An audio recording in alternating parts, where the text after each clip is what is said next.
We're the Aquinos, and we feel safe at Fit Carmel Mountain. And we're going to do our part to keep you safe. I feel that all the members are responsible here at Fit. Everyone's wiping down and keeping their distances.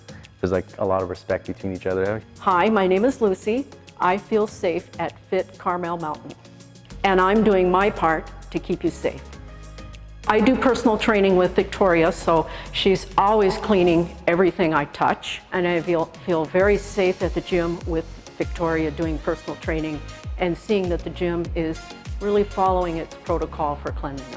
Yeah, since they've introduced the new app, we really like it. Yeah. It's been nice to plan your day out. You go into the app, you select your time slot. It keeps us accountable, making sure we get out of the house, which is pretty much hard to do working from home and living at home. So it's nice. I really like the check-in process. And once you get here, you just fall in line, they take your temperature, scan your code, and you're off you go.